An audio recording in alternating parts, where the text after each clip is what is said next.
Hello folks and welcome back to twitch.tv/gameswithnick. Slight change of plans today. We were scheduled to play through some Paper Mario The Thousand Year Door from 6:30 onwards. But it's Halloween, and I am lucky to have a girlfriend who wants to spend time with me on this quote-unquote holiday that I don't particularly care for.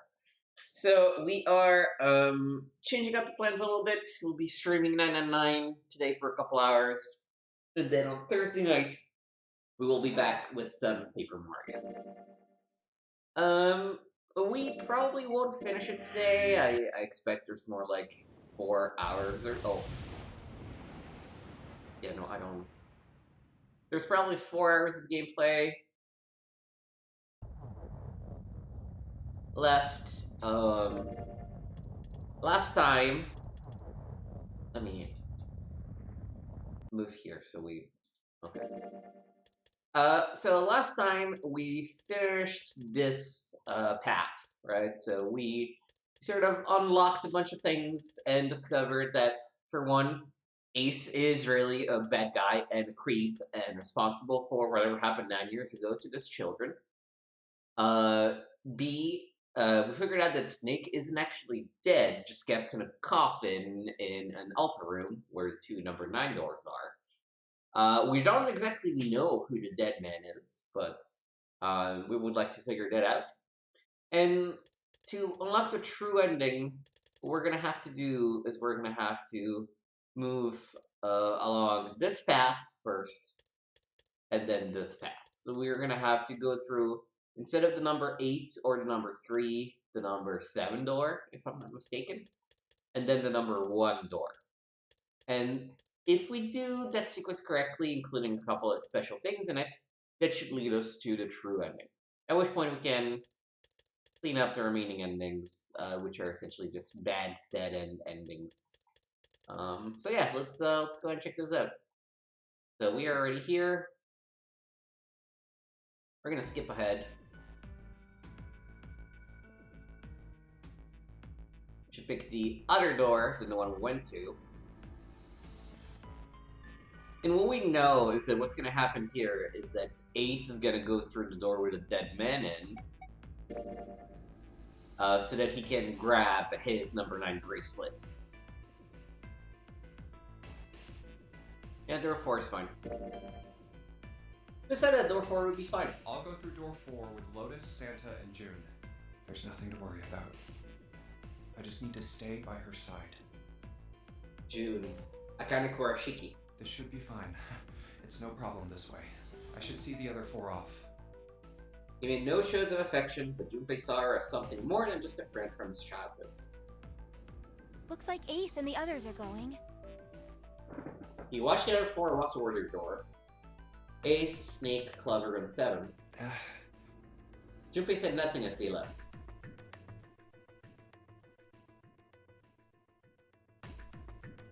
Before long, they had reached door 5.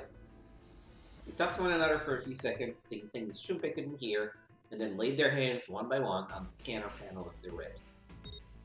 We also know that the scanner is not actually registering the head credit, just the bracelet. Ace grabbed the lever.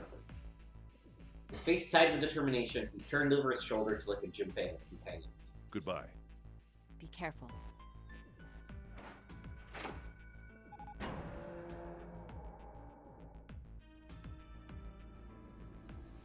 As Ace pulled the lever, the door swung open, the mouth of a great, hungry beast.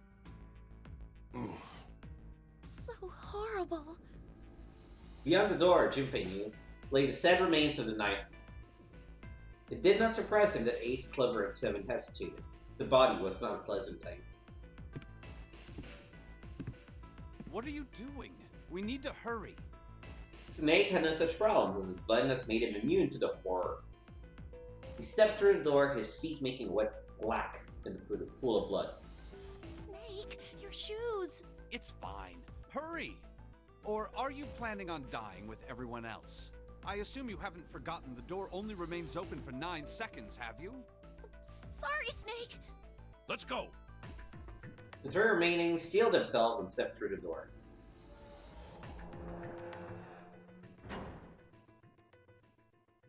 Door 5 swung shut, closing with a heavy finality of metal on them. Junpei and his companions scrambled to the door. Hey! How is it over there? Did you find anything? At least say something, will you? Something's beeping. It's just like before. Let's remember, we, if you look back at the timeline, right, we wrapped back up to the very beginning of the game. Probably the sound of the detonator on the bracelet. Do you think they're okay? June's face showed her concern more plainly than her words ever could.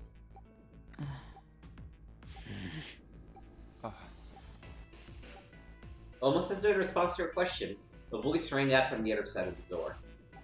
It was Seven. Hey, there it is! That's gotta be that dead thing! Come on, get over here! We gotta authenticate! Get over here! The beeping stopped. Sighs of relief were audible even through the heavy door. Phew. Looks like it stopped. Junpei and his companions leaned away from the door and breathed a collective sigh of relief of their own. Hey, guys! Are you doing alright over there? They'd heard Seven's voice, but it wouldn't hurt to be sure. Yep, we're fine. And despite the recent danger, Clever's voice was as bubbly as ever. Oh, hey, I'm gonna tell you about this whole dead thing, okay? The dead is just like the red, but the color's different. You know how the red was red? Well, the dead is blue. Other than that, it's just like the red. Authenticating is the same too. Awesome! Thanks. That helps a lot. Well, we should probably move on now. You be careful out there. Roger that.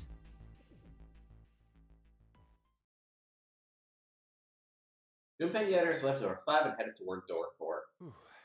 Now it's our turn. I'll go first. They stood in front of the red and placed each of their hands upon it.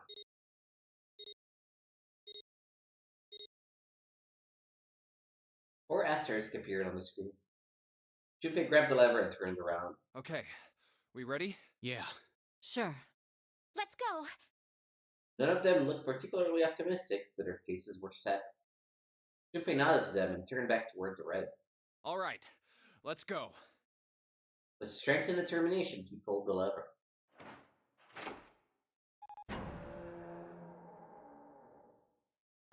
Run!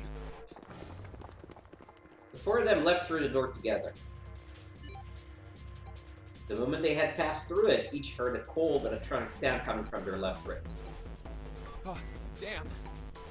In the center of each bracelet, a red skull appeared and began to flash. It's counting down. The detonator's countdown had begun.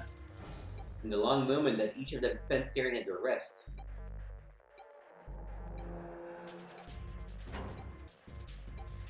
the numbered door behind them closed, the sound of metal and metal reverberating down the hallway. We can't go back! We need to hurry and find the device. Hey! Where the hell is the dead? How would I know? Don't give me that crap! Start looking! I already am! They began to run, eyes looking frantically for the device that was the key to their salvation. The hallway they found themselves running down was a long one, easily 300 feet in length. On the right side of it stood a series of wooden doors, all nearly identical. They had taken time to think they would likely have discerned that the doors led to cabins. Don't tell me the dead is in one of those rooms. Oh no! How many rooms do you think there are? Junpei was too frantic to count properly, but as his best guess, there were 7 or 8 of them. Ah, fuck! We don't have time to count! Junpei ran to the nearest door. We just need to open them all. He grabbed the knob and shook it hard. It won't open. It didn't feel locked, more like someone had hammered an iron plate over the other side of the door. Junpei turned around to find another door and saw that his companions had already run to doors of their own. They did not seem to be having any more success than they had. Their own words confirmed his fears. Shit, this one's no good. Same here. It's not moving! June was the last one to speak up. Oh, As Junpei looked in her direction, his eye caught something he hadn't noticed before. A small red blinking light. there it is! At the end of the hallway. Run! Even as he yelled, he ran. He grabbed Santa, Liz, and June and pulled them toward the light. Santa called out to them as he ran. Hey, how many more seconds do we have? How would I know? Our time limit is 81 seconds! I know that, goddammit! I'm asking you how many seconds we have left! In all likelihood, Junpei figured nearly a minute had already passed since the door closed behind them. If it was true. Urgency foremost in all of their minds, they arrived at the end of the hallway. The dead sat on the left wall, blinking almost tauntingly at them. Hurry! It's the dead! Get over here! Get over here! Junpei grabbed hold of the machine, his hands slick with sweat and shaking. He slammed his hand against the scanner panel. Come on, everyone! The other three quickly followed suit. With a grunt, Santa yanked the lever downward. Whew. It was tight.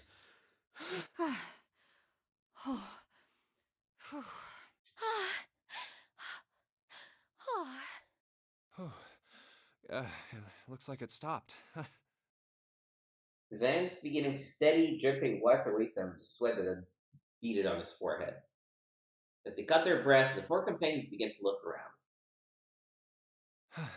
There's another door at the end of the hallway. You could see a heavy-looking set of double doors. Set into the walls of the hallway on either side of the larger door were two smaller ones. Let's try this one first. And of course it won't open. How many times had he come across similar doors with similar results, he wondered.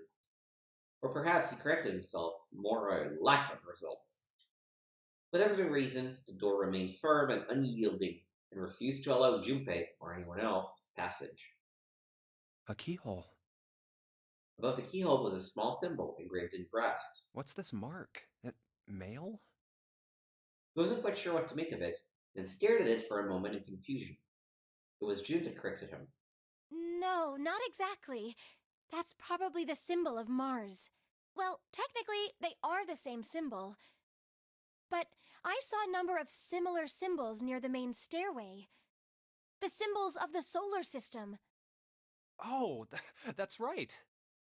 The Sun, Saturn, and Earth. At least that's what I'm assuming. So this isn't the man symbol. It's a symbol for Mars? I think so, yes. I see. Wait, where's Santa? While Junpei and June talked, Santa had disappeared. They turned to find him some distance down the hallway. He had gone to check the other doors.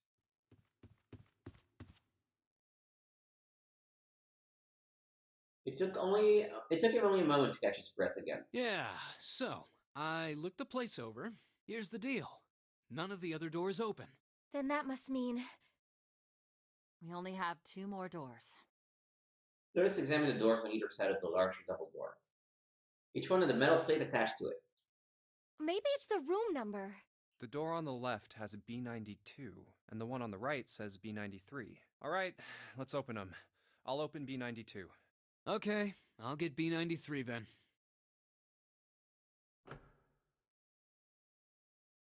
Junpei put his hand on the doorknob and sent him move to the other door. They made it through the numbered door alive. There was nothing more to be afraid of. Junpei and Senta looked at each other and nodded. 1, 2, 3! In unison, they pushed against their respective doors. And promptly found themselves in a new room. Jun followed Junpei as he threw open his door. He turned around and saw that the door on the other side was open as well. Through the door was another person, his mouth agape. It was Santa. Hey, it opened. Yeah, it did. Junpei and Senta looked at each other. I didn't expect that. It was so easy. Notice his calm voice broke into their thoughts. Maybe this is all part of Zero's plan. I can't say I enjoy being treated like someone's puppet. As she headed for room 93, Lotus continued. Well, now we have these 2 rooms. I'm sure there's something in there that will help us get out of here. Let's find it. Santa and I will search this room. You 2 take the other one. All right. Okay.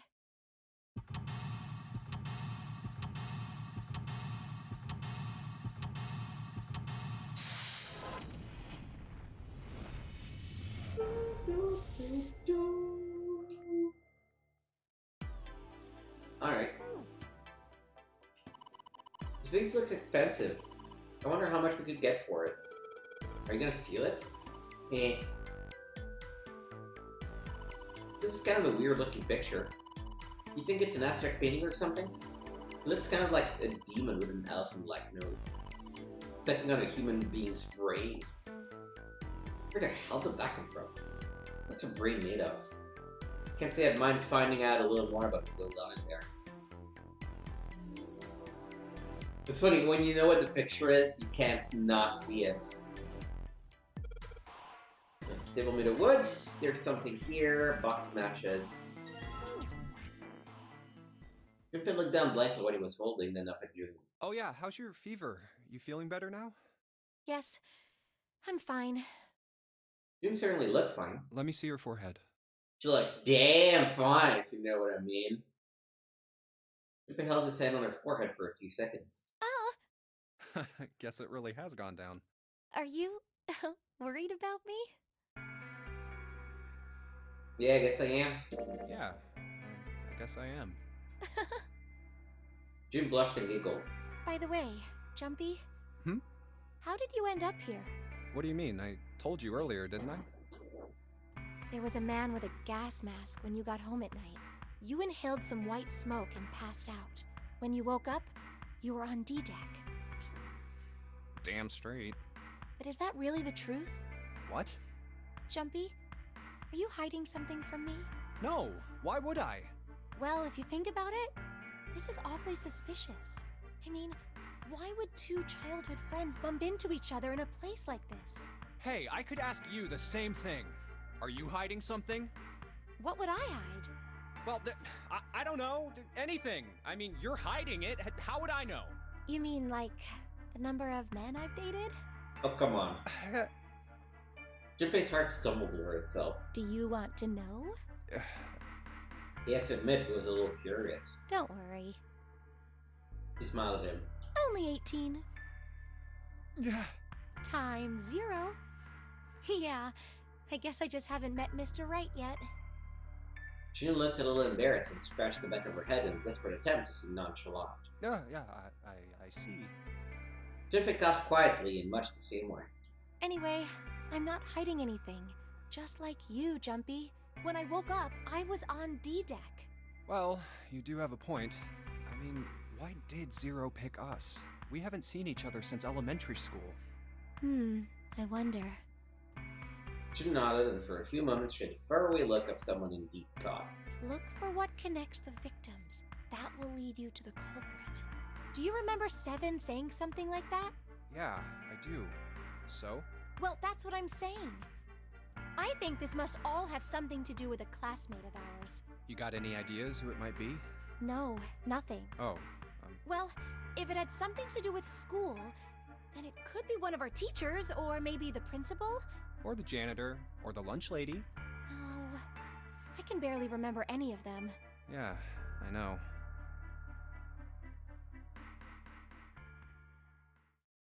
Junpei went back to searching, feeling unpleasant and confused. Elementary school. Elementary school.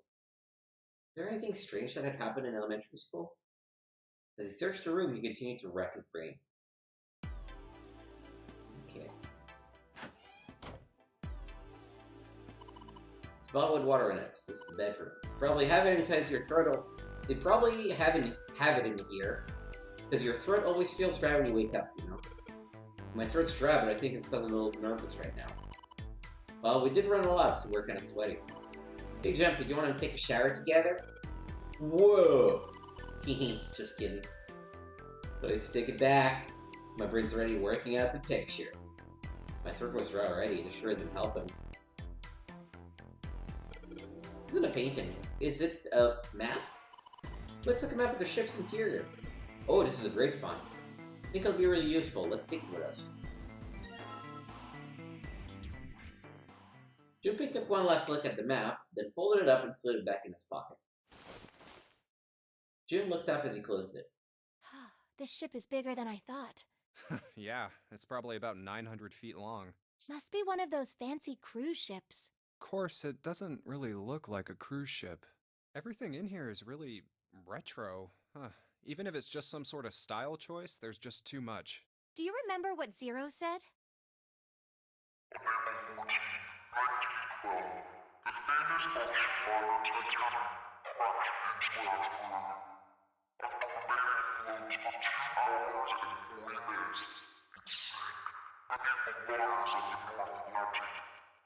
I really hate how the voice of Zero sounds. Do you think maybe this boat and the Titanic have something to do with each other? That's a good point. I doubt he would have mentioned it if there wasn't a reason.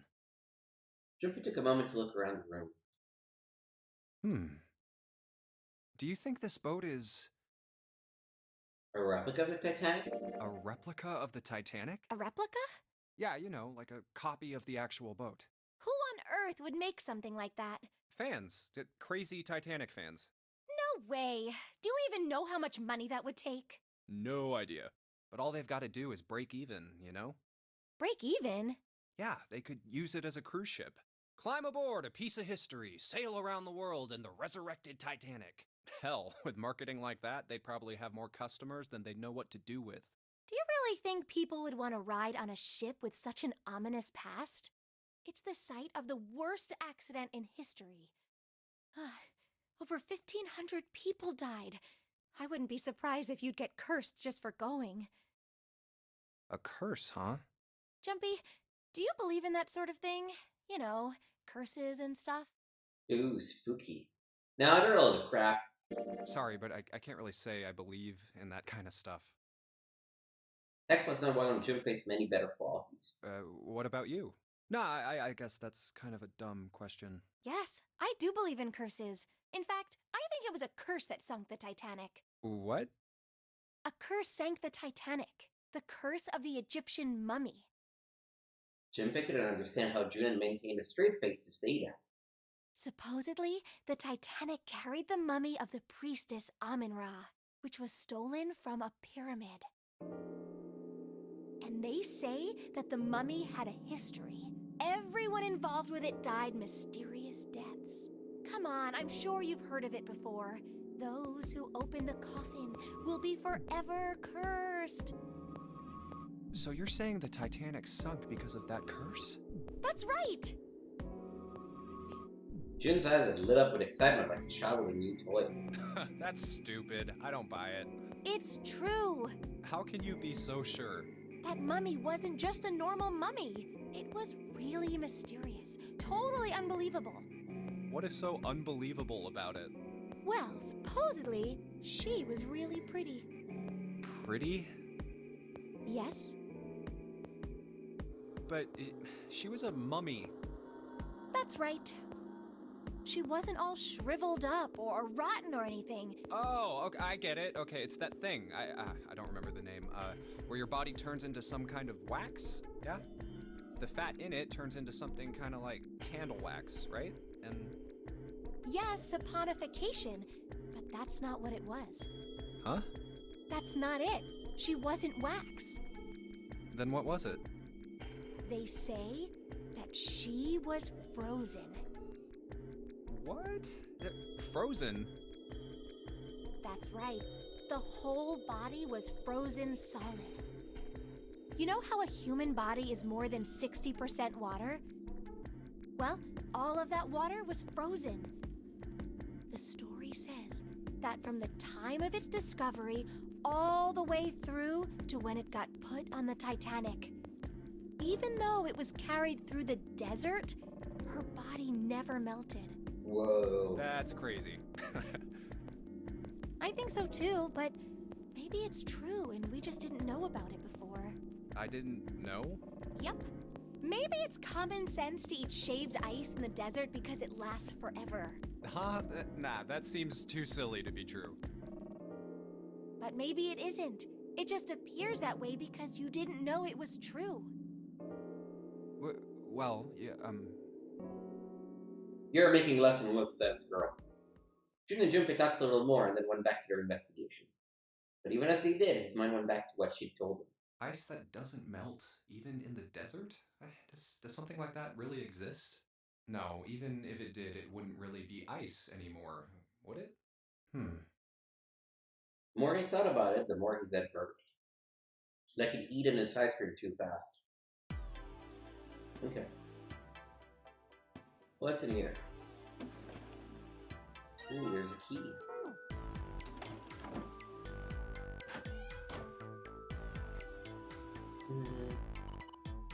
Jumpy, where are we going? I was thinking to going over to Lotus's room. Why?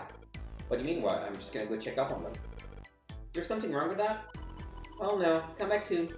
Sure thing, I'll leave the rest to you. Sure, leave it to me. I'll ride off to the other room. There's a square tile in this frame. It's glued in there quite well, I don't think you can take it out.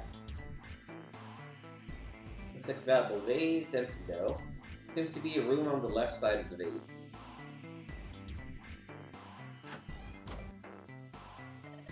This is the bathroom wall. The whole wall's covered in these square tiles.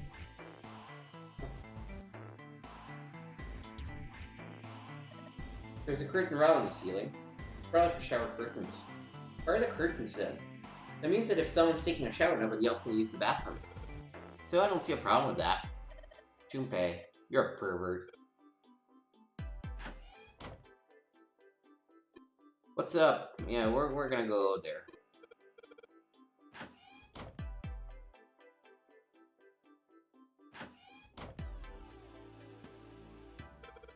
Shower curtains, huh? Let's try closing it. Now I can see the full expanse of shower curtain in all its waterproof glory. There's nothing suspicious. Just a normal old shower curtain. Narrow shower, and I'm standing in it with June. This is awkward. Time to open the curtain. Oh yeah, why don't we go back to the living room?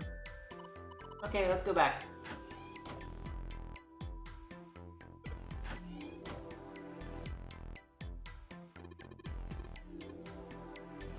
Display case, ooh. Wrong key.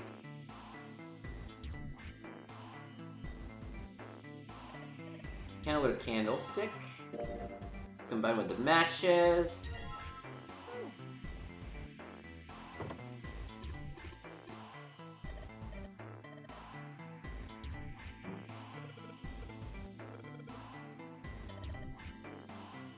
Let's set the light on top of the dresser. Hey, it got pretty bright. Now we can look around a little.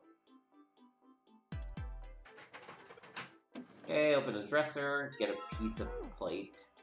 Okay. Bottle full of water. Picture of an old cruise ship. There's no real lights. The cupboard. The cupboard in a bedroom can only mean there's a safe in there. Damn, there's nothing in here. Got me all worked up for nothing. Oh. It's a shower curtain, it looks like. Huh? Hey, what the hell? It just got dark all of a sudden. Maybe the candle got blown out? We should go see. That's the world's worst candle. Hey, what's this? The top of the candlestick looks kind of weird. You're right, it's all bumpy. It's a key!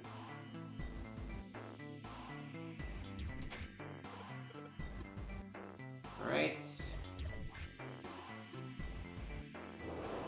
Open it, grab the piece. Hey, Junpei, you got a minute? Santa showed up of nowhere and gave Junpei a small spark. Here, take this. Santa pulled something out of his pocket. A bookmark? It looked like a bookmark. It had a 4-leaf clover in it. What is this for? Do you want me to read a book? I found it in between some of the cushions on the sofa. Pretty sure it ain't gonna be any help to us, but I figured we might as well hang on to it anyway. Then why don't you hold on to it? Santa gave him a wry smile. You know what I hate most in the world? I got 4 things. Hope, faith, love, and luck. Hope, faith, love, and luck? Damn straight. And you hate these things? Yeah, you got a problem with that? It's just weird. Not really, but... Junpei tried to figure out how best to phrase what he wanted to say. What does a bookmark have to do with any of that? Santa scratched the back of his ear and looked awkward. Well, see, each leaf on the four-leaf clover has a meaning to it, okay? And that meaning is pretty much those 4 words. It's like flower language. Well, I guess it's not a flower, is it? So, leaf language, I guess? Leaf words. Junpei looked at the bookmark. Hope, faith, love, and luck. The meaning of the leaves on a 4-leaf clover. So, yeah, I want you to take it, okay? Just touching it gives me the creeps. Take the damn thing, alright? Santa pretended to shiver with disgust and shoved the bookmark into Junpei's confused hands. Here. What do you want to do? Yeah, we'll take it. Decided to take it. After all, why shouldn't he? Alright, sure. I'll take it. He shoved the thing into his pocket and gave Santa the last confused look. Oh, man, I feel a lot better now. That thing was a real pain, you know? Do you really hate those 4 words that much? Yeah, well, they can all betray you, you know? Hope, faith, love, even your destiny. What had happened to Santa, Junpei wondered. How had he become such a bitter person? For a moment they looked at each other. Well, that's not my only reason. What? That's not the only reason I hate the 4-leaf clover. I just can't bring myself to like the number 4. What, worried about the 4 horsemen? Nah, come on, man, that's just silly. Maybe back in the Dark Ages that kind of crap scared people. But this is the 21st century, and I'm a 21st century guy. I'm a little insulted. Then why do you hate 4 so much? 'Cause it's a half-ass number. Not the best or the worst. That's why. What? 9 is a way better number. So what if it's last place, right? At least it's not some lame-ass middle number. What are you... Santa's explanation made no sense. Junpei was even more confused than before. You play? Play? You mean like gambling? You mean like gambling? Yeah, of course. What else would I mean? In Baccarat, the best possible hand totals 9. They call it Le Grand. But the lowest, most worthless cards, the zeros, they call monkey. Just like the guy in charge of this game, huh? Zero's a monkey. Santa blinked, utterly stunned. What? Then he began to laugh. Oh man, you're totally right. The guy who trapped us in here sure is one hell of a monkey. That's when Lotus spoke up. You know, if you think about it, the nonary game is really a lot like Baccarat. Apparently she'd been listening. And of course, it doesn't use any of that stupid digital root junk. You just drop the tens digit, and that's it. Still, it does have the same idea of your final number needing to be a single digit. Oh, yeah, I guess you got a point. And in both games, whoever has 9 wins. The person who makes 9 wins? Wait, did you forget already? Don't you remember what Zero said? It is hidden, but an exit can be found. Seek a way out. Seek a door that carries a 9. So, if we want to get off this boat, we have to make a team whose numbers have the digital root of 9. And only the people in that team are going to make it out alive. Of course. That's why it's called the nonary game. What? Huh? You don't know? Nonary means something derived from 9, or base 9. It's derived from the Latin prefix nona, which means 9. While we're at it, the prefix for 1 is uni. You know, like the unicorn, the horse with 1 horn. 2 is bi, like binary. Binary means composed of 2 parts. 3 is tri. I'm sure you've heard that one plenty. Like trio, triple, and triangle. You get the idea. After that, you have quart, quinti, sext, septum, and so on. And of course the prefix for 8 is octo, like octopus. It's called that because it has 8 legs. Get it? I see. So then Nona means 9. Lotus nodded. So, how many of us are trapped on this ship? That'd be 9. And what are the bracelet numbers we have? They go from 1 to 9. And our time limit? How many hours did we have? Zero said 9 hours. And finally, to get out of the... We need to find the door with a 9 that's hidden somewhere in the ship. By making a team with the digital root of 9. Lotus noted again. And there you have it. The number 9 is everywhere in this game. He's got a real theme of 9s for this whole thing. No wonder it's called the Nonary game.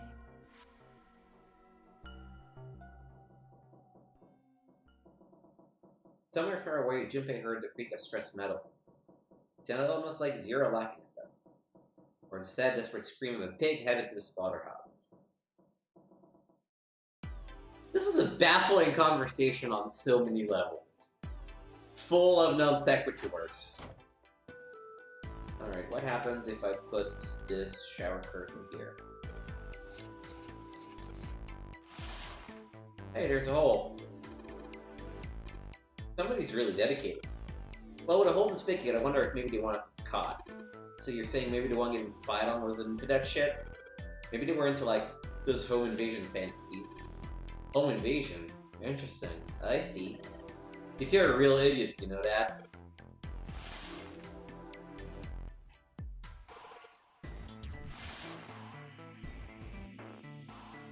There's a hole in the curtain.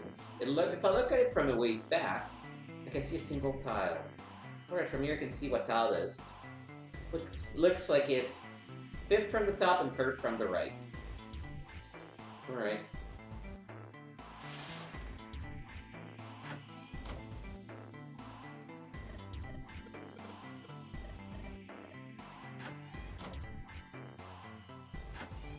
Alright, 3rd from the right, 1, 2, 3, 4, 5. Boom. Here it is. Yes, this one's loose. I think I can get underneath with my nails and... Yes! Alright.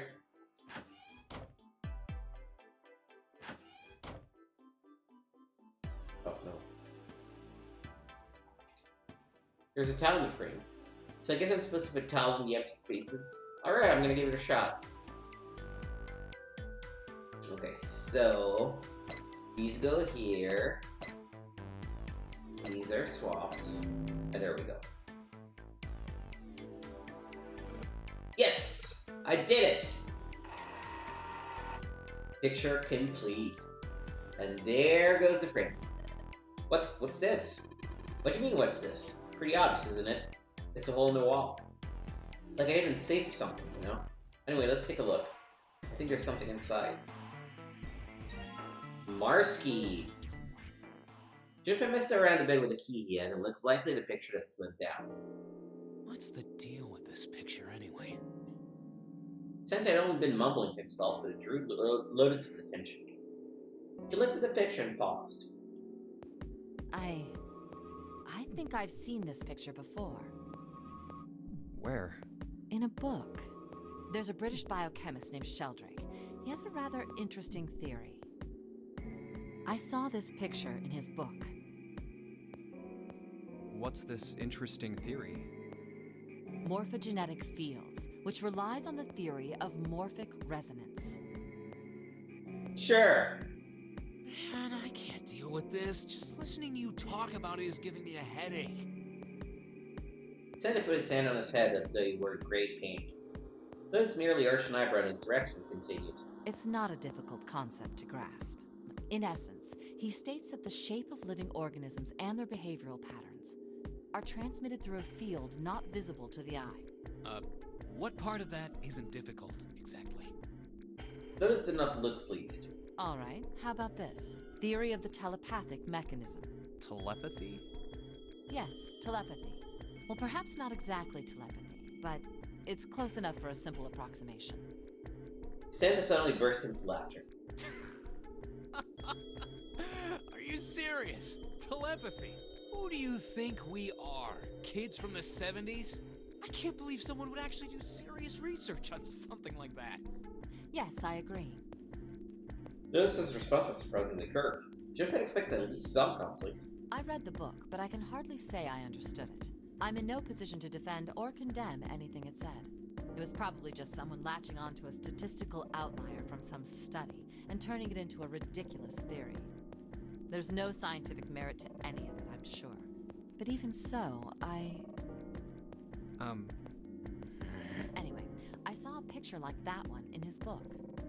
Lotus indicated the picture they'd all been looking at. After a moment, she walked up to the strange picture, examined it, and thus spoke. Hey, what do you think this picture looks like? Santa answered first. What do you mean? Isn't it just like abstract or something like that? It's just black and white scribbles. There's no meaning there. That's it. What about you, Junpei? Does it look like anything to you? I guess it looks like A dog! maybe It's a little dog. Boston Terrier. No, see, you got the head here, and then these are the front paws, and then these are the back paws. See, you got the head here, front paws, back paw. The dog is kind of looking left, facing us. Junpei traced the black contours. There you go. See? Oh, I see it. I guess you've got a point. Santa, despite his constant aloofness, was clearly impressed. Junpei glanced over at Lotus. She looked stunned. How did you know? You're right. I didn't think you would have been able to guess that. For a brief moment, Junpei felt a swell of pride. So, now we know what it's a picture of, but I don't see how that helps us. Lotus nodded and began to speak. A TV show from Great Britain did an experiment once. They took two similar pictures. Both of them were difficult to identify, initially. But once you figured out the answer, you couldn't see it as anything else. These two pictures. The first was a woman wearing a hat. The other one, well, to make it easier, let's just say it was this picture of a dog. So, their experiment.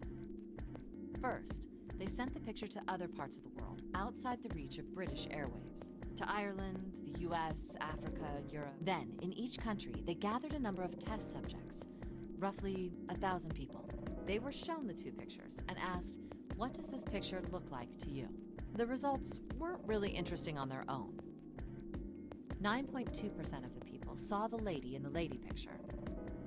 3.9% saw the dog in the dog picture. Then, 2 days later, they aired a new program on their show. During the 30-minute show, they broadcast the dog picture and its solution. The audience was estimated to be 200,000 people. After the broadcast, it was a safe bet that the number of people who knew the solution to the dog picture was at least that many.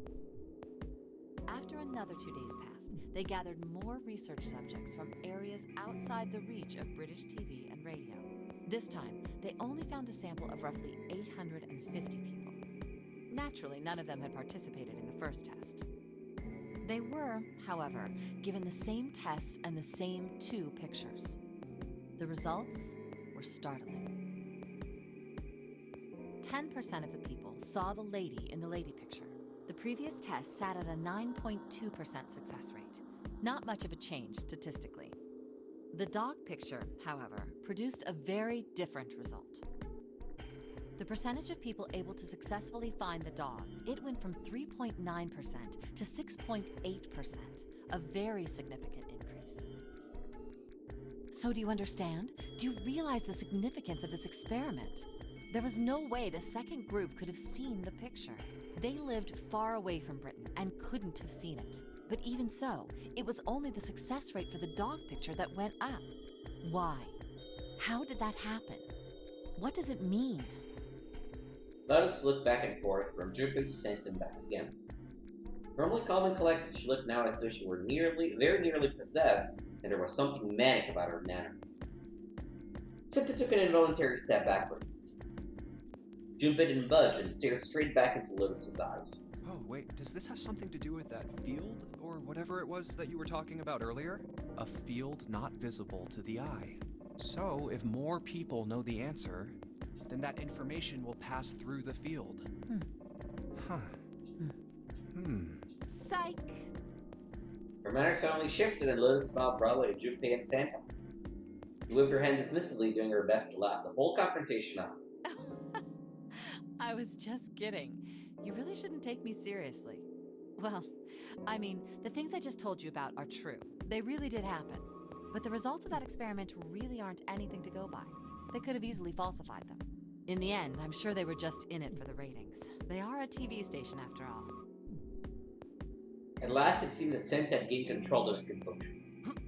Right! Man, I gotta admit, you had me there for a minute. I, really thought you were serious. Of course not. Like I told you before, I'm sure it's all just pseudoscience. Oh, okay, right.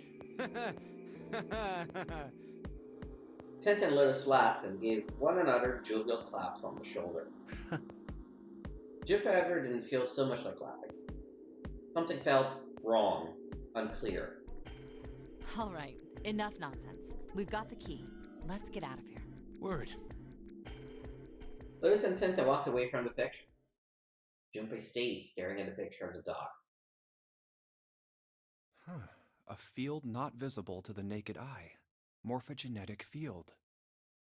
The more he thought about it, the more his head hurt.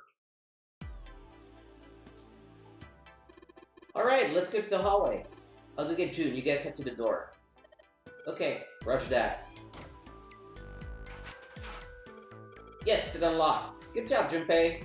Good, now we can get going. Come on, what are you guys sitting around for? Let's get out of here. Come on, Junpei, let's go. Alright, let's go.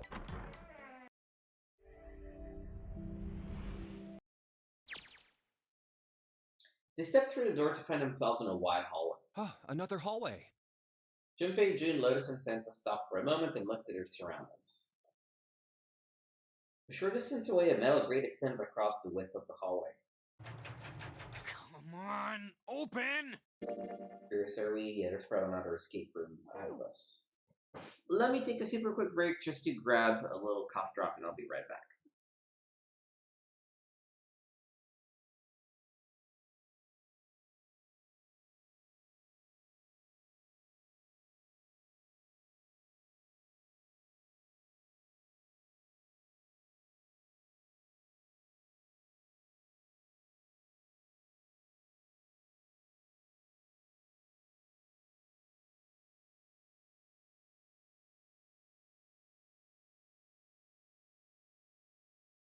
Alright, we're back.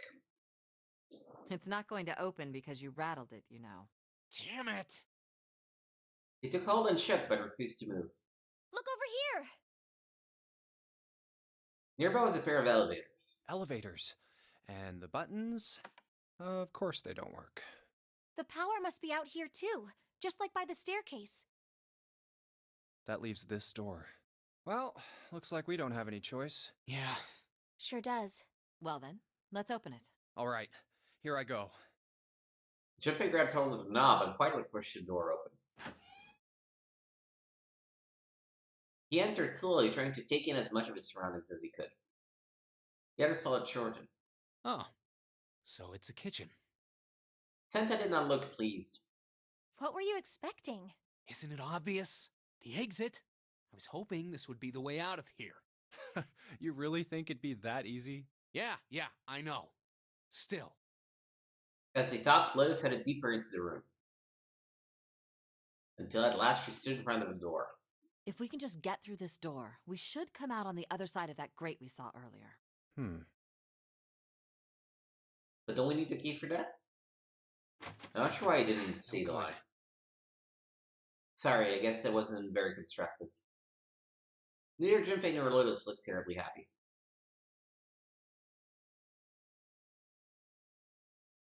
Anyway, let's take a look. Junpei dug the ship map from his pocket and put it out in front of him. As he did, Hey, What's that? Huh? Oh yeah, I guess I forgot to tell you. I found this a little while ago. It's a map of the B-deck. before Junpei could finish, Lotus snatched the map away from him. let me see that. She ran her finger across it, muttering to herself. I knew it. See? Look. Yes, hold your horses. Junpei did as he was told. What did you figure out? Santa and June moved over to look at the map as well. This is handy. See? We came in here. Now if we go out there, then we'll be on the other side of the grate. With her finger, Lotus traced the path on the map. How about that? She's right. We can get out through there. There we go. Here, you can have it back. Satisfied she'd been correct, Lotus folded the map back to Junpei. Thanks. He took it and slid the valuable piece of paper back into his pocket. There's a card reader on the right side of the door. And that means the key card is somewhere in here, right? That seems the most likely. All right, we know what we need to do then. Let's get moving. First off, I say we split up and look for clues. Okay.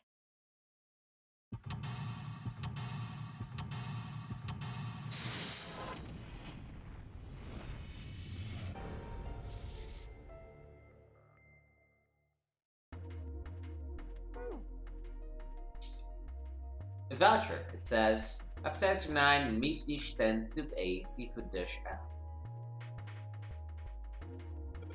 Wow, this spot looks like it's made out of silver. I bet drinking tea from this spot would be really yummy. Spending a day off in June drinking tea. Did such a day ever happen for me? Jumpy? Oh, nothing. We don't really need hot water, so we should be moving on. It's a lot of notes. They've got a bunch of stuff written on them, but it doesn't look like a code or anything like that.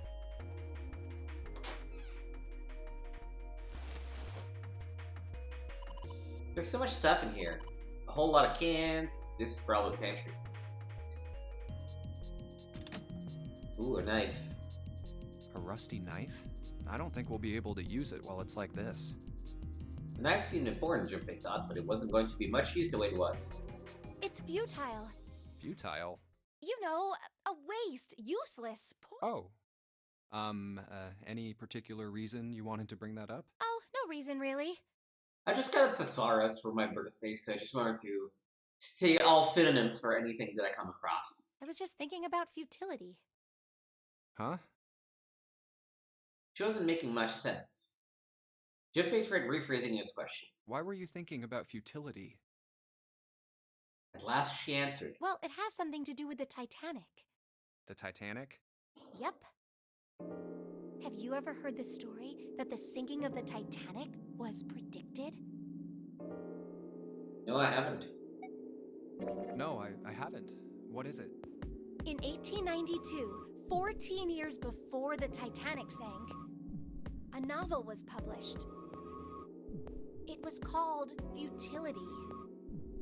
It was written by an American novelist named Morgan Robertson. The story was about a big cruise ship colliding with an iceberg and sinking. Of course, if that was the only similarity, there wouldn't be any reason to mention it. It wasn't, though. The name of the ship, its nationality, course, departure time, size, displacement, maximum speed, number of passengers and crew, the number of lifeboats, even the location of the accident itself, and the cause and the location of the damage. Everything matches the Titanic almost exactly. It was almost as if he'd seen the whole thing happen. But this book was written 14 years before the Titanic sank. Whoa! But that's not all. It wasn't just futility that predicted the sinking of the Titanic. There were two other similar stories written by a man named William Thomas Stead. Both of them before the accident. One in 1886 and one in 1892.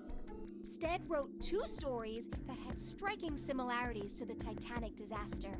In one, two ships collided. Many of the passengers died because there weren't enough lifeboats. In the other, a ship collided with an iceberg and sank. I don't know. I mean, I'll give you that it seems a little weird, but I'm pretty sure it wasn't too uncommon for ships to hit icebergs back in the day, or even other ships. Right, I knew you'd say that. Hmm? But what if Stead had some sort of special powers? To be more specific, what if he had the ability to do automatic writing? What? Automatic writing? Wait, are you talking about when someone's possessed by a spirit and then they write a bunch of stuff without knowing what they're writing? Yes. What do you mean, yes? That stuff's a load of bull. Okay, let's say, hypothetically, that automatic writing isn't a total load. These guys still couldn't have predicted the sinking of the Titanic. When this Stead dude wrote his thing, nobody had died on the Titanic yet. So if automatic writing is about being possessed by dead people, who the hell possessed him so he could write that stuff? That's not it. What's not it? Stead wasn't possessed by a spirit. He was doing the possessing. Oh. What are you smoking? That's a very good question. William Thomas Stead was a passenger on the Titanic. He just wrote down what he saw with his own eyes 20 years before it happened. He decided it was probably best to say nothing. What you must say was insane and utterly absurd. If you tried to take what you were saying seriously, you'd go mad. Well, Junpei smiled uncomfortably. Well, why don't we talk about this some other time, okay? Huh? But Her voice trailed off when she glanced at the floor, troubled. Come on, let's get back to it. Junpei tapped June gently on the shoulder and awkwardly reached around her to pick up the knife from the box. Like, this particular timeline of the game is really weird. Hey, there's something behind the cheese. You're right. Why don't we move some of the cheese? Alright, guys, time to move it. June and I need to look behind you. There's a little green bottle back there. What kind of cheese is just labeled cheese? Okay, we got some oil.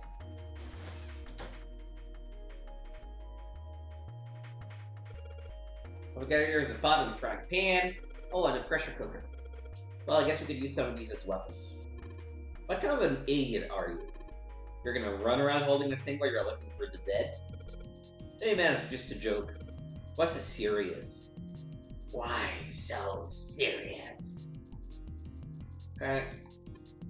And there an oven looks pretty heavy duty. It's probably industrial quality. I bet you could cook anything with this. Anyway, let's have a look inside. Damn, I knew it. It's locked.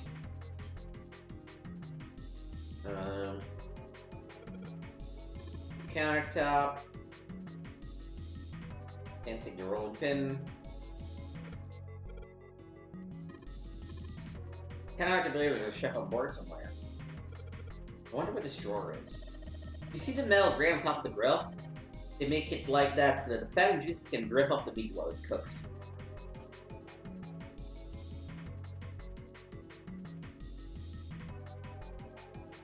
Rust it in place, put some oil on it.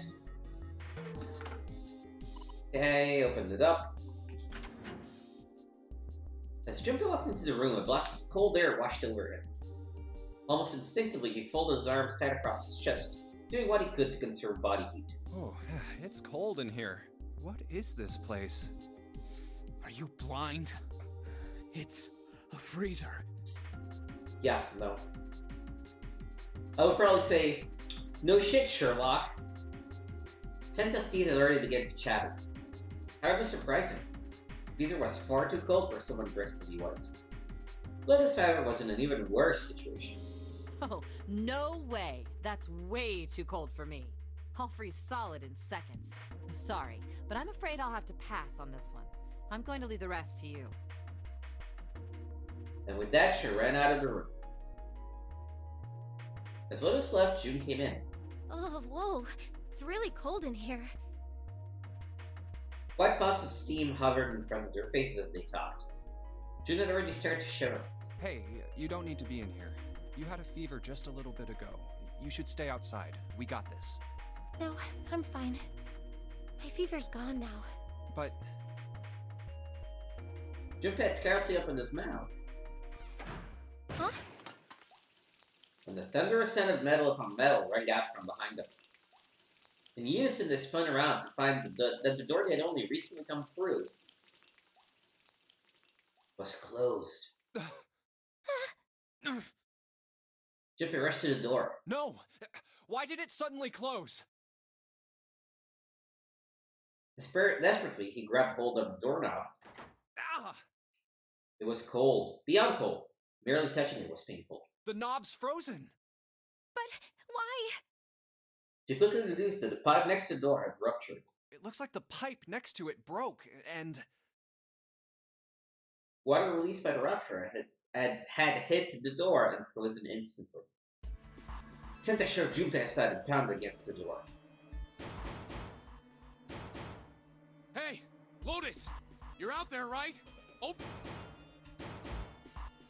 She wasted no time in responding. What do you want? What's going on? the door won't open! Try opening it from that side, please! Oh, fine. Like, if you say so. Hold on. Soon they could hear Lotus on the other side of the door.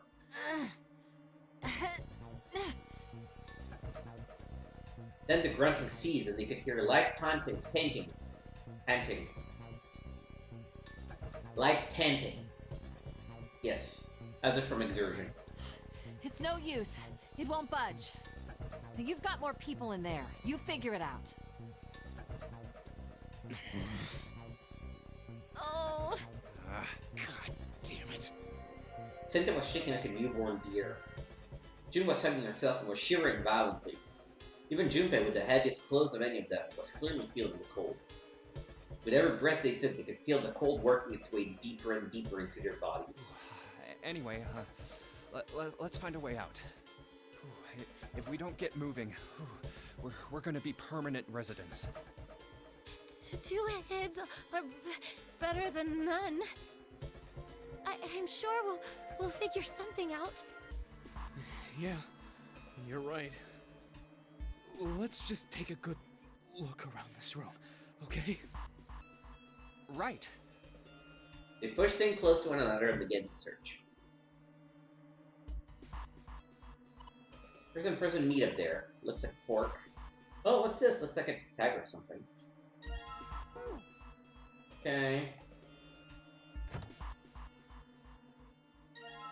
There's some dry ice. Alright, you know how things have been weird? They're about to get even weirder. Junpei picked up the dry ice with his sleeve so as to avoid burning himself. Dry ice is just frozen carbon dioxide, right? Yeah, it is. I wonder how warm it has to get for it to turn back into gas again. Hell if I know. How is that gonna help us? Oh, well, I figured we might be able to use it to get out of here. They were about to move on when June spoke up. Carbon dioxide sublimation point is negative 109 degrees. Any warmer than that, and it'll turn into gas. Any lower, and it becomes a solid. Junpei looked at her, dumbfounded. Oh, how do you know that? Despite my looks, I'm the the queen of random knowledge. Looks bad to mess up when you're showing off. Oh, you're so cold your mouth's going numb? Yes, that's right. You're just doing that on purpose, aren't you? June giggled and did her best to hide her guilt. At least she was still feeling good enough to joke around, Junpei told himself. Come on, guys. Don't you think that's kind of weird? I wonder why it doesn't turn into a liquid first. Senta was now shivering at an astounding rate, but his curiosity seemed unaffected. Junpei. It did seem rather odd. It is kind of weird. June answered. But it can turn into a liquid. Carbon dioxide turns to liquid if you put it under high enough pressure. But at 1 atmosphere, normal air pressure... It won't turn into a liquid, right? That's right. Instead of melting, it'll do what's called sublimating and change immediately from a solid state to a gaseous one. See, that is weird. Water's a liquid between 32 degrees and 212 degrees. So why isn't that the case for carbon dioxide? Stupid Fahrenheit units. Like, what is that? What is that? June replied with an answer that stunned both of them. There's a kind of ice that doesn't turn into liquid when it goes above 32 degrees. And that's where things start to get dumb. Huh? I heard about it. Its melting point is 96 degrees. Ice with a melting point of 96 degrees? You mean there's water that freezes at 96 degrees? Yeah, well, you could also look at it as ice that won't melt until it's 96 degrees. Water that freezes at 96 degrees? Ice that won't melt until it's 96 degrees? Junpei was cold as hell, but this was too interesting to ignore. It is best to warm up by rubbing his arms and stamping his feet, then put the brush into June. So what's this ice with a melting point of 96 degrees called? I heard it's called Ice 9. Ice 9? Originally, Ice 9 was a made-up substance invented by a science fiction author. But recently, scientists have discovered that such a substance actually exists. This is a reminder that this is a game, and this is not real. Wait, hold up. So is this thing called Ice 9, or is it water? Like I said, if the ice is over 96 degrees, it'll be liquid. If it's under that, it'll solidify. So you could think of it as a polymorph of H2O. Here, think of it like diamonds and graphite. They're both made of carbon, right? But depending on the structure of the crystallization, the hardness and structure are completely different. So you're saying normal water and this Ice 9 are like that? Yup. She wasn't finished. Have you heard the story about the crystallization of glycerin? For 150 years after the discovery of glycerin, people cooled it, warmed it. They did all sorts of things to it. But whatever they did, it never crystallized. However, one day in 1920, some glycerin on its way to England by ship was discovered to have crystallized during the trip. Scientists around the world wanted to research this new crystallized form of glycerin and asked for seeds. Oh, a seed is a sample of the original crystallized substance. With a seed crystal, further crystallization of glycerin would be easy. However, something very strange happened. Not only did the glycerin encouraged by seed crystals begin to crystallize, even the samples nearby did, even though they were tightly sealed. And it didn't end there. After that day, it doesn't matter where in the world it is, all glycerin crystallizes naturally when cooled to less than 64 degrees. Before that day, no matter how glycerin was cooled, it refused to crystallize. But once the crystallization had begun, it was almost like... how do I put it? It was almost like all the glycerin in the world was communicating. Communicating in some way that we can't sense. And now it's happening everywhere. Junpei was honestly impressed. It was, in fact, a pretty interesting story. Wow, that's pretty interesting. But, what does that have to do with Ice 9? I was surprised it was Santa, not June, who answered. What she's saying is that it's a lot like Ice 9. What happened, I mean. A lot like? Oh, that would be bad. If water everywhere started freezing at 96 degrees, man. It'd be the end of the world. Junpei felt that Santa might not be treating the idea of the end of the world with the proper concern. At any rate, we're not gonna have to worry about the end of the world unless we can get out of here pretty damn quick. He was right. Junpei shivered. Alright guys, I think that's enough of that. I didn't think we'd get quite this far off topic. I mean, I know I'm kinda at fault here, but we can't be screwing around anymore. So seriously, I might go by the name Santa right now, but I didn't grow up in Iceland. I freaking hate the cold. So let's get cracking, alright? We gotta find a way out of here. Santa stomped off, clearly doing his best to pretend the cold wasn't affecting him. Selfish, isn't he? Still, Santa was right, and it was high time to get back to the research. Ice 9 is interesting and all, but we can discuss it more once we get out of this freezer. Junpei looked at June, nodded, and resumed his search of the room.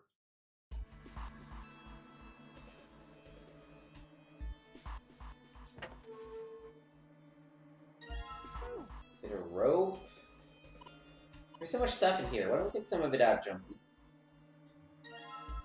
There's a water bottle. There isn't anything else that looks useful. Hey, Junpei. Did you find some dry ice earlier? Yeah? There's warm water coming out of that pipe. Warm water and dry ice. What do you think would happen if we put that stuff in a sealed container together? I'm thinking an explosion would happen. Water bottle. Yes, it is. It's an empty water bottle. The neck is pretty small. I don't think you could fit anything very big in there.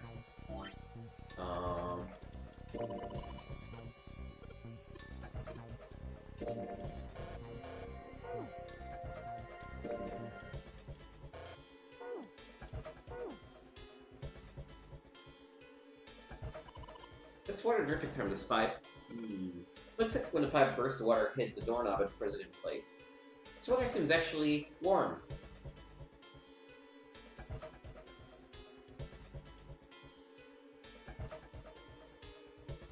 I remember I need to break the dry ice, but I'm not sure how. Oh, there's also a piece of frozen chicken.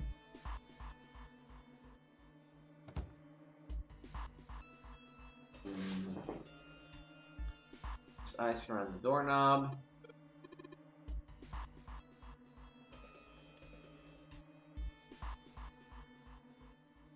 I need to crush the dry ice, but maybe I didn't try the knife, to be honest. Oh, okay, apparently I need to use the chicken, but not the pork. I don't understand why, but okay. Okay. And we're gonna add the warm water.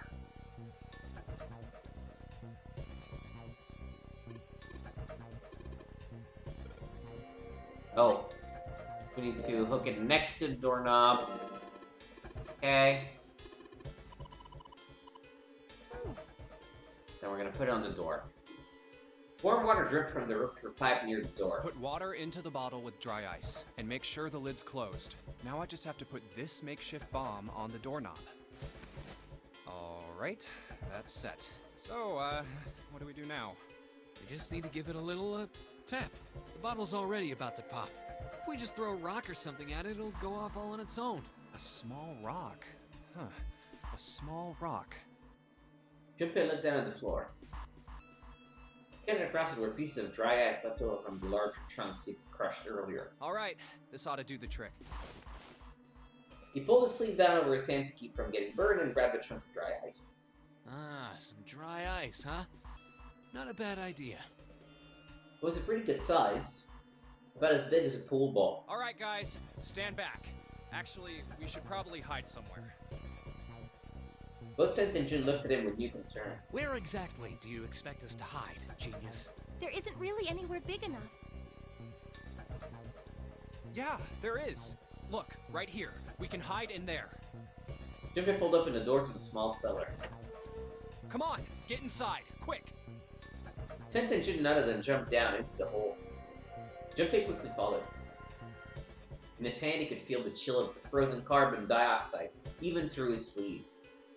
Tightened his grip, took aim, and prepared to throw. Alright, here I go.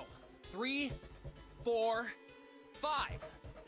You're counting the wrong... Oh, That is a really sad excuse for a joke, man. sorry, dude. Alright, for real this time. Yes, whenever you're ready. Just throw the damn thing. He makes All very right, dumb here I jokes go. sometimes. 3, 2, 1. Junpei threw a chunk of dry ice as hard as he could. With the same motion, he ducked down into the cellar with Sent and Jun just as...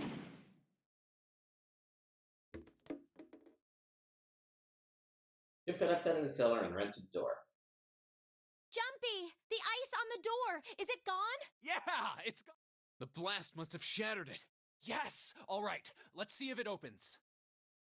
Junpei grabbed the knob and pushed with all his might. The door gave way easily and all three of them tumbled out of the freezer at once. Hooray! We're out! Jun, relieved, collapsed onto the floor. Move! Senta shoved past Junpei and ran straight to the grill, which he immediately grabbed. Oh, god damn it! Hot, hot, hot, hot, hot, hot, hot! Fuck! He proceeded to kick the grill in a futile but amusing fit of rage. Well, you did just grab the grill. What did you think would happen? Hey, where's Lotus? It took Junpei only a moment to find her. She was sitting on the counter, scratching her chest. Oh, welcome back. I was starting to get tired of waiting for you guys. With a great yawn, Lotus lowered herself off of the counter. Junpei clenched his teeth and walked toward her. What were you doing? What do you mean, what was I doing? I was waiting. We were gonna die! Oh, yeah? But you didn't. So everything worked out all right, didn't it? What the hell? Just kidding. It might not look like it, but I was really worried. Oh, don't give me that crap. I'm telling the truth. I mean, if you died, then I'd be in trouble too. If you died, then I'd be stuck here, and I'd die too. See? I did all I could. I even looked around to see if there was anything I could use to pry open the door, but I couldn't find anything. So, all I could do was wait. I mean, what else did you want me to do? Call the cops? It was true that there wasn't much she could have done, but something about her tone should be greater than Steve. Fine. But there's one thing I have to ask you. What's that? You didn't close the door, did you? What? You think I closed the door on you? Why would I do something like that? It closed on its own. I told you before, if you die, then I die too. Yeah, I guess so. It seemed that an accident was the only explanation for the door's closure. If she'd really wanted to kill us, all she had to do was bar the door from the outside. But she didn't. Well, she didn't do anything. She's only lazy, or negligent at least, not an attempted murderer. Junpei swallowed his anger and did his best to apologize. Well, I'm sorry. I'm sorry I doubted you. Oh, yes, well that's all right. As long as you understand. Lotus looked away and twirled her hair between her fingertips. His vengeance against the grill complete, Santa swaggered back toward Junpei and Lotus. Hey, no more screwing around, you two. Break time's over. Especially for you, lady. You've just been sitting on that fat ass of yours while we were freezing to death. How rude! I was plenty busy. Yeah. How about you put all that energy into something besides bitching? Let's go. Come on, dude. There's manners. Grill. Chunk of pork. Putting the meat on the grill. Hey, what are you doing? What are you going to do if the paper burns? Come on, it'll be fine. I mean, it's not like gonna burn right away, right? We just gotta keep an eye on it and the paper will be fine. Well, they can argue all they want. I'm gonna keep an eye on the sport. Oh, looks like it's about time. I'm gonna try taking the paper out. Jumpy, be careful. Ouch! See? I told you. Hey, what are you all doing? Hurry up and take the paper out. It's not coming out. Thing's frozen stiff, I can't get it out. Are we going to leave to have to come to me? Yeah, it looks that way. Oh,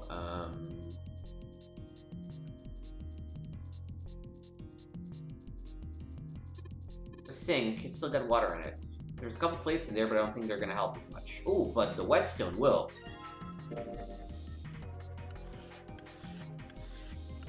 The blade of the knife is getting sharper by the second. I should be able to cut something pretty good with this. I don't know how the rust got removed, but... Alright, cutting the pork. C plus 10 plus F.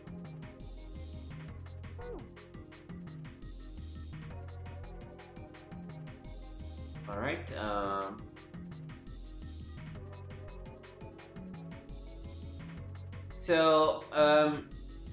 okay, so let's do one thing so we clarify what is happening. It says there was 9 appetizer, 10 meat dish, A soup dish, and F seafood dishes. 10 meat dishes. Oh, sorry, 10 soup dishes.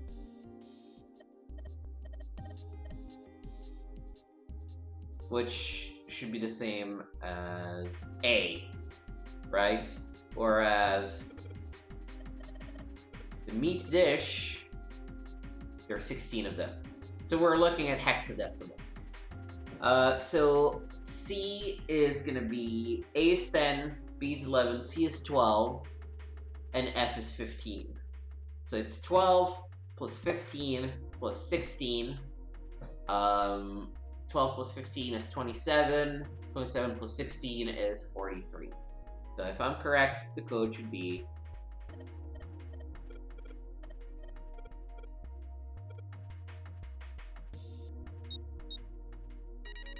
There we go. Sounds like metal is falling. Well, I guess that went well. Yeah, the door opened. Good job, Jumpy. We got a Saturn key card, which is probably what we need to open the door. Yes, I think it's unlocked now. You did it, Jumpy. Let's get out of here. Yes, let's go.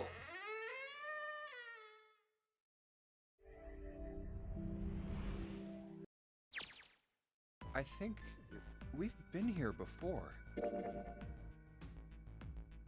Alright, okay. And so, this is where we'll have to call it for today. Again, I have some plans with my girlfriend for the evening, so... But I did want to stream a little bit. Thank you for watching. You can find me at twitch.tv/gameswithnick. We'll be back Wednesday afternoon playing some Monkey Island. Monkey Island 2, specifically. Thursday afternoon, we'll be catching up on Paper Mario: The Thousand Year Door, which we missed out on today. And then I'll probably have some bonus streams on Friday and Saturday and Sunday, potentially. So if you're interested in any of that, make sure to hit the follow button, click the bell so you know when I go live. Next time we stream this game, I'll try to have a chunk of at least 3 hours so we can probably finish it. I'm going to make sure we have at least 4 hours to stream because it might be a longer stream. So pretty excited to finish it up. Again, it's one of my favorite visual novels. It's really a prelude to the sequel game, Virtue's Last Reward, which I think is untouchable. It's in the pantheon of my favorite games ever. So, really excited to play this one at some point, but for now, we want to finish 9 of 9 and then move on to something slightly different. All my VODs are on youtube.com/gameswithnick, so I encourage you to check it out, like, subscribe, leave comments. So, thank you for watching, and until next time.